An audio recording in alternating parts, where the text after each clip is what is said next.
पतित पावन सीताराम। रघुपति राघव राजा राम, पतित पावन सीताराम। सीताराम सीताराम, भज प्यारे मन सीताराम। सीताराम सीताराम, भज प्यारे मन सीताराम। रघुपति राघव राजा राम, पतित पावन सीताराम। सभी पुण्य आत्मा आगे सुनिएगा, अपना स्पीकर बंद कर लीजिए और ध्यान से सुनिएगा। ये सब आपकी परीक्षा ली गई कल बताने के बाद। अब आपको जब पता होता है कल हमारा एग्ज़ाम होने वाला है, सब रट्टू तोते रट के जाते हैं और बहुत से तो फर्रे बना के ले जाते हैं नकल करने के लिए।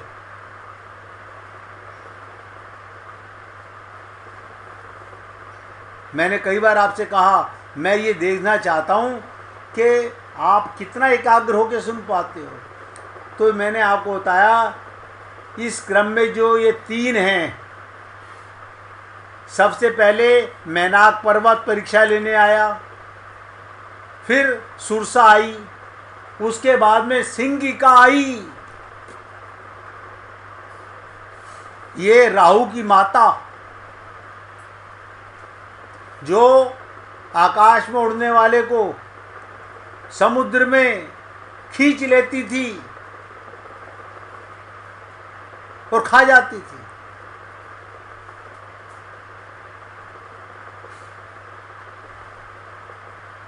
अब आप सोचिए हमारे आपके जीवन में ना तो कोई मैनाक पर्वत हमें नजर आता और सब डूबे हुए हैं लोभ के अंदर।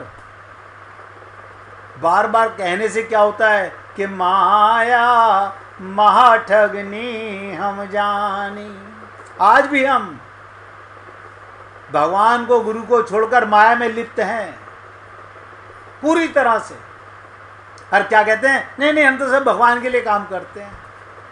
भगवान सब नोट करता है कौन किसके लिए कितना क्या कर रहा है।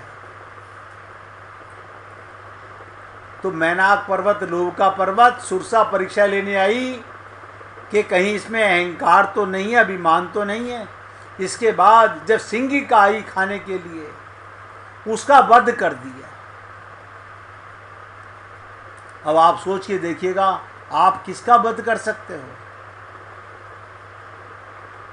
उन्होंने सुरसा को तो चुनौती का उत्तर दूसरे ढंग से दिया। सुरसा ने जब कहा मैं तुम्हें खाऊंगी, तो हनुमान जी ने कहा जब तुम नहीं मानती तो लो खाओ। सुरसा के मुंह ने फैलाया, मुंह फैलाने की कला में बड़ी निपुण थी वो।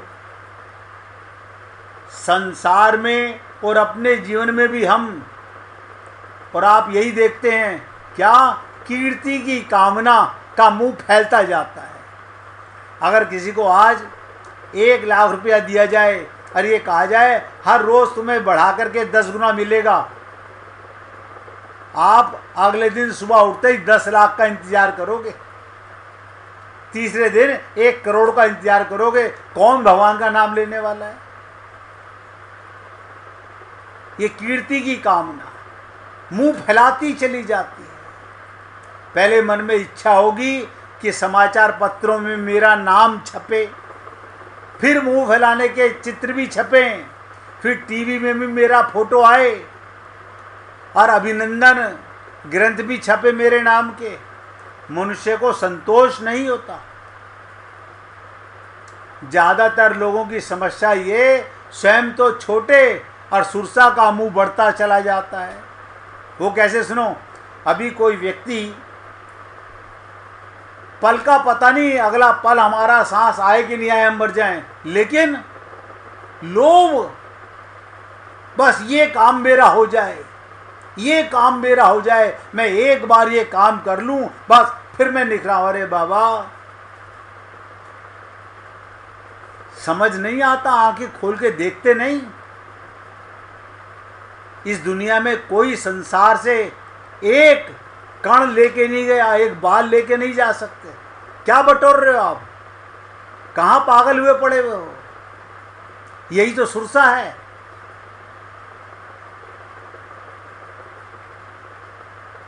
यही तुम्हें खा जाएगी। परीक्षा में फेल हो गए, हनुमान जी के सामने जो समस्या आई, उन्होंने तत्काल ज्ञान योग से, आपको क्या करना चाहिए, जब भी कोई आपके सामने लोभ की बात आए, तुरंत, हमने सत्संग में सुना है, मैं आत्मा हूँ, मैं अजन्मा हूँ, परमात्मा का अंश हूँ, ना मरने वाला हूँ, अविनाशी हूँ, सहज सुख राशि हूँ। और ये शरीर जिसके लिए लोभ, ये मरेगा। ये मकान, दुकान, ये प्लॉट, ये संसार सब आपके काम का नहीं है, यहीं छोड़ के मरोगे। आप सोचो, जिनका आप संभाल रहे हो वो लेके चले गए क्या? आप ले जाओगे क्या? मगर क्या करें, हम बुद्धिमान हैं, वो मूर्ख थे, हम तो ले जा सकते हैं। तो हनुमान जी ने फिर हम लोगों को रास्ता बताया, ज्ञान योग से। सबसे बड़ा ज्ञान क्या? आत्मा का, मैं आत्मा हूं, ये सारा संसार मेरी परीक्षा का केंद्र है, मैं रोज फेल हो रहा हूं, और भगवान रोज देखता रहता है बैठा हुआ अंदर। हमारे अंदर भगवान का वीडियो कैमरा चलता रहता है, और वो नोट करता रहता है, इसने क्या सोचा, इसने क्या किया।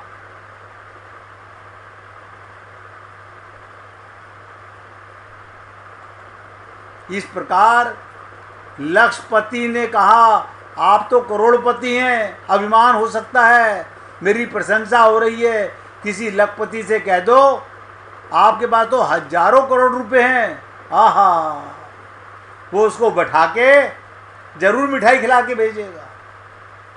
क्यों? हमारे अंदर कीर्ति की बहुत बड़ी कामना है। अगर आपके घर आपके आकर के कोई आपकी बुराई करे, आप कहोगे अगली बार इसका फ़ोन आ गया ना, मना कर देंगे, हम नहीं हैं घर में, हम पहले ही मना कर देंगे, हम घर में ही नहीं हैं।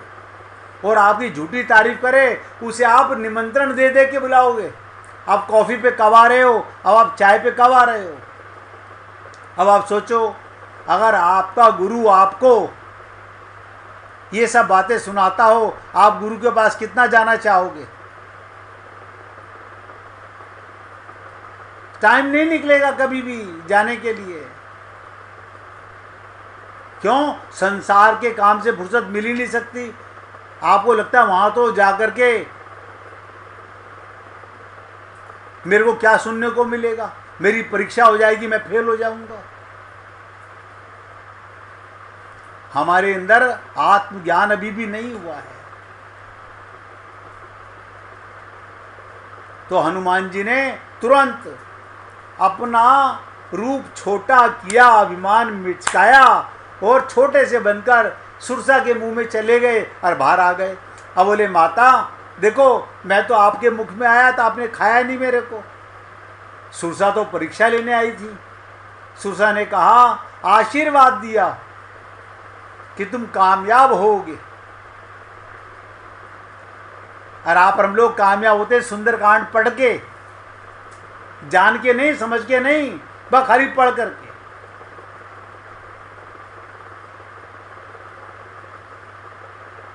इस खेल में व्यर्थ समय नष्ट होगा, हनुमान जी ने सोचा। आप सोचो, ये जो संसार का आप हम लोग खेल खेल रहे हैं ना, ये अपना समय बर्बाद कर रहे हैं, और समय सबसे ज़्यादा कीमती है। मुझे बार बार ये बात एहसास होता है।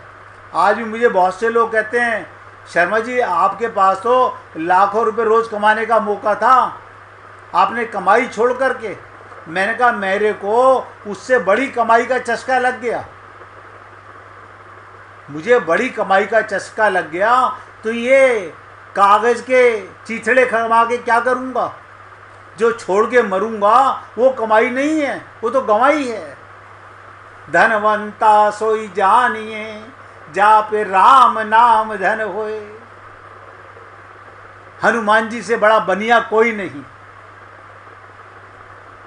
भगवान को ऋणी बना लिया। सोच के देखो,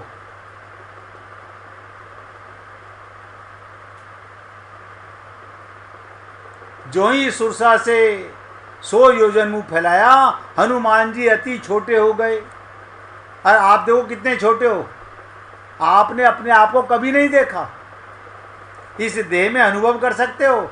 आपने जो देखा वो शरीर देखा मरने वाला, वो आप नहीं हो। आपने आईना देखा, क्या देखा? अपना शरीर, वो तुम हो। कभी ये देखा इस आंखों के पीछे देखने वाला कौन है? कभी देखा? कभी पता चला कि मैं कौन हूं? ना, हम अपने शरीर को संवारते रहते हैं, इसे सजाते रहते हैं और इसे मैं मानते रहते हैं। इसका जब लोग कहते हैं बड़े सुंदर लग रहे हो, हम फूले नहीं समाते। 16 साल की सुग्री भी, ध्यान से सुनिएगा, वो भी अपनी तारीफ सुन के बहुत खुश होती है। और आप और हम लोग ये शरीर की तारीफ सुन करके बड़े खुश होते हैं। हनुमान जी ने तुरंत लघु बन गए। आत्मा इतनी लघु है, ध्यान दो, आत्मा कितनी छोटी।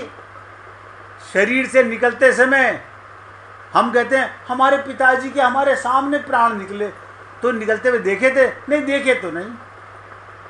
जिस माँ के गर्भ में आया बच्चा, उसने आते हुए देखे थे ना? नहीं, आते हुए भी नहीं देखे। ना आता देखा ना जाता देखा, बताओ। और उसके अंदर ही परमात्मा भी साथ गया। ये सब बातें आपको बहुत बार समझाई जा चुकी, लेकिन माया का ऐसा प्रपंच है, हम तुरंत उसके अंदर ही फंस जाते हैं। सुरसा आंख फाड़ कर देखने लगी, कहाँ गए हनुमान? आप अपने आप को अगर भगवत प्राप्ति करना चाहते हो तो सबसे छोटे बनने का प्रयत्न करो। बड़पन का कोई कीमत नहीं है। सुरसा देख रही है बंदर कहाँ है? अभी तो मेरे से दुगना मुंह फैला रहा था, तू लखपति मैं करोड़पति, तू करोड़पति मैं 100 करोड़पति। अभी तो मुख फैल रहे थे आपस में, तेरे पास 5 साड़ियाँ, मेरे पास 50 साड़ियाँ, तेरे पास 5 सूट, मेरे पास 50 सूट, तेरे पास 5 मकान, मेरे पास 50 मकान। ये हम लोगों का हाल है। तो प्रेरणा सीखिएगा, लोभ को छोड़ना और संसार में दीनता आनी चाहिए, लघु बनना, लघु बनना। हमेशा अपने आप को,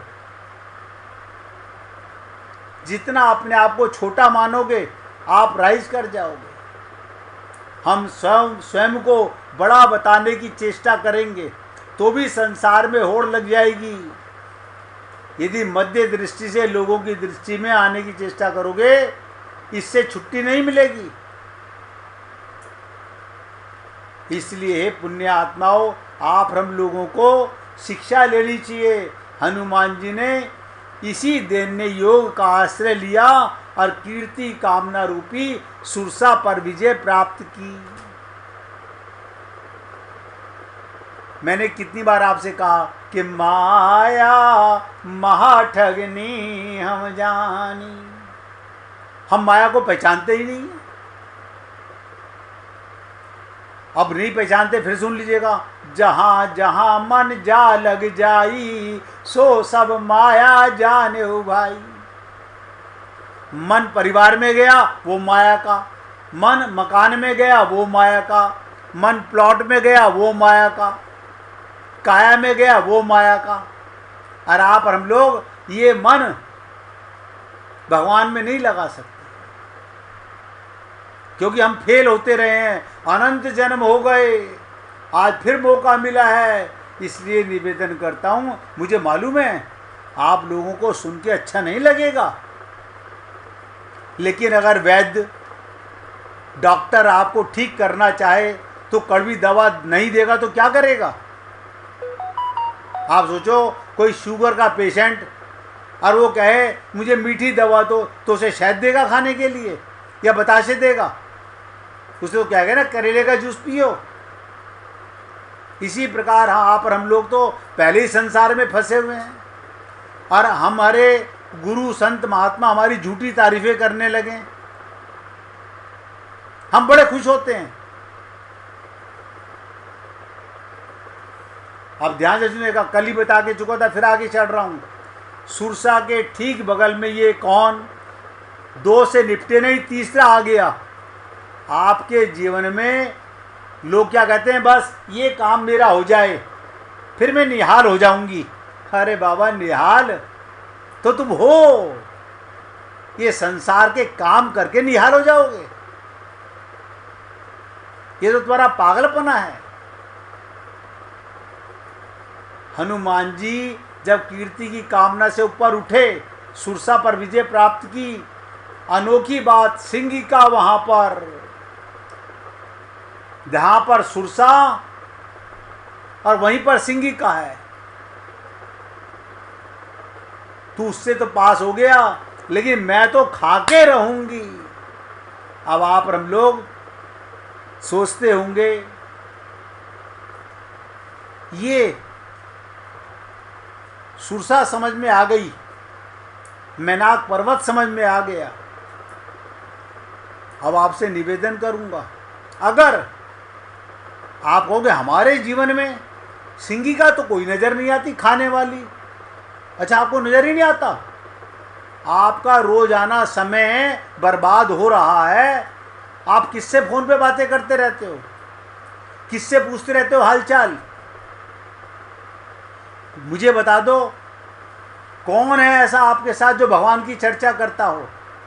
नहीं, हमारी तारीफ करते हैं, हमें अच्छी लगती है। ये कौन है? ये यही सिंगिका है, यही राक्षसियत में खाना चाहती है, तुम्हारा समय चाट जाना, बर्बाद कर देना, और तुम बड़े खुश होते हो। आज उसने मेरी ऐसी तारीफ की, मेरे को पुराना बचपन याद आ गया। मैं गांव गया, मैं वहाँ गया अपने पुरानी जगह, वहाँ पर सबने मेरी बड़ी तारीफ की, मुझे अपना बचपन याद आ गया। मृत्यु साथ में चल रही है और तुम्हारे को बचपन याद आ रहा है। आप और हम लोगों को सिंगिका नज़र नहीं आती। कल भी कहा था, आज फिर बता रहा हूँ, ये जो दोस्त बने हैं तेरे, इनकी फितरत से तू बेखबर है।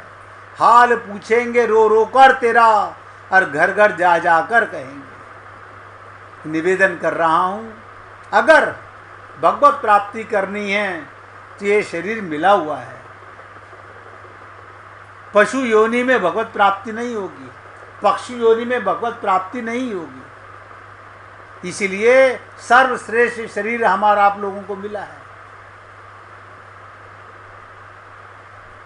जिस समय मनुष्य में, ध्यान से सुनिएगा, कर्तव्य भ्रष्ट हो जाने से सब प्रकार की संकरता फैल जाती है, उस समय मनुष्य भोग परायण और स्वार्थ अंधा होकर भिन्न भिन्न साधनों से एक दूसरे का नाश करने लग जाता है। अपने अत्यंत क्षुद्र और क्षणिक सुख भोग के लिए दूसरों का नाश कर डालने में जरा भी नहीं हिचकिचाता। आपने कभी देखा, आपके घर में अगर आपका समय बर्बाद करने कोई आ रहा है, आप कितने खुश होते हो?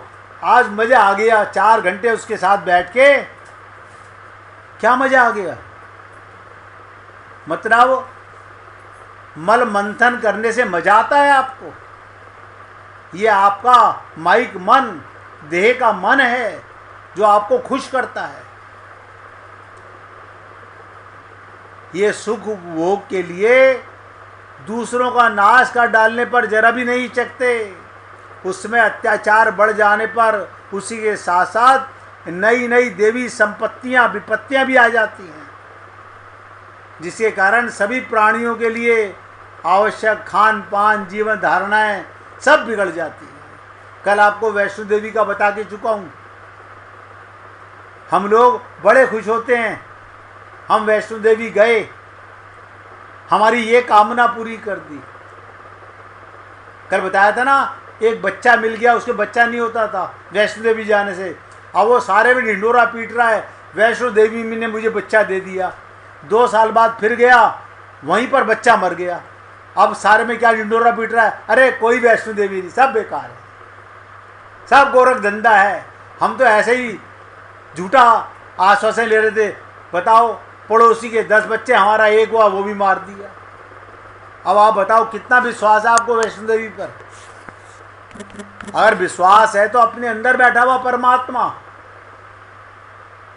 आप सोचिए, हमारे सबके अंदर परमात्मा 24 घंटे बैठा हुआ है, सबसे बड़ा हितैषी, सबसे बड़ा भला करने वाला, और आपको हर पल माया से बचाने वाला।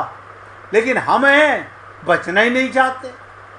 हम सारा जीवन काया माया काया माया बजनी में लगे रहते हैं।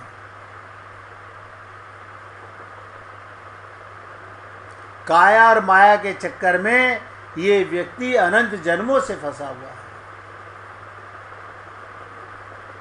तो मैंने कल आपसे कहा, बिल्कुल बगल में सिंगिका है, सुरसा से बचे, सिंगिका खाने को तैयार आएगी। मैनाक पर्वत, फिर वहां सुरसा, और जहां सुरसा वहीं सिंगिका। ये सिंगिका कौन? राहु की माता। कैकेयी के प्रसंग में ईर्ष्या वीरती राहु की व्याख्या हो चुकी है। वहां पर भी ईर्ष्या मन में आना, ये भी ईर्ष्या की वृत्ति ही सिंगिका है। आप बताइएगा, भरत जी अपनी माता को अपमान कर रहे हैं और कह रहे हैं अगर तुम मेरी माता ना होती तो मैं तुम्हारी हत्या कर देता। और क्या कहा भरत जी ने, अगर राम मुझसे ना रूठ जाएं इसलिए, वरना मैं तुम्हारी हत्या कर देता। क्या कारण था? वो तो सिंगिका थी, अपने बेटे को राजा बनाना चाहती थी। और आप और हम लोग भी यही सब चाहते हैं। क्या सुना आपने कैकेयी के प्रसंग में? अगर मन बदला ही नहीं तो काम होगा कैसे? 1 मिनट सिंगिका की चर्चा करने से पहले आप सबसे निवेदन करूंगा, फिर 1 मिनट भगवान का कीर्तन कीजिए।